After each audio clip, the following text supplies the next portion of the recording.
ওমা হ্যাঁ বলো। বলছি অতীত বাড়িতে চলে আসলো, কি রান্না বান্না হয়নি এখনো? হ্যাঁ কখন হয়ে গেছে, যে অতীতে ভাতই তো বাচ্ছি দেখো।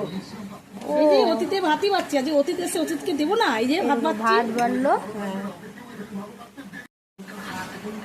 গরম গরম ভাতের সঙ্গে একটা পড়ে গেল শুকনো লঙ্কা। হ্যাঁ তারপরে দেখো তিতো, এটা হচ্ছে তিতো পাতা দিয়ে বড়া করেছি, গিমা পাতা দিয়ে বড়া। হ্যাঁ। দেখো গিমা পাতা দিয়ে বড়া। এরপর এরপর কচু বাটা।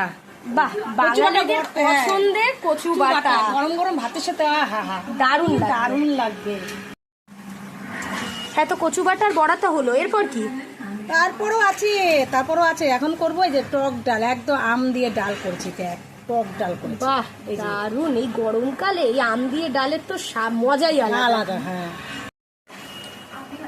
ডাল দিয়ে খাওয়ার জন্য দেখো এইটা আছে ভাজা। পুঁই বিচি ভাজা।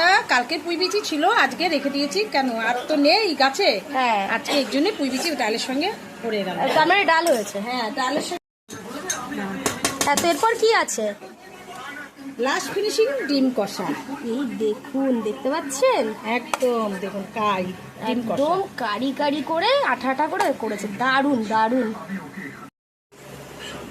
তো ঠিক আছে বন্ধুরা, আমাদের ভিডিও আপনাদের কেমন লাগে অবশ্যই জানাতে কিন্তু ভুলবেন না। আর আজকের রান্নাবান্না কেমন লাগলো অবশ্যই সেটা কমেন্টে জানাতেও ভুলবেন না। যেটুকুই, টাটা।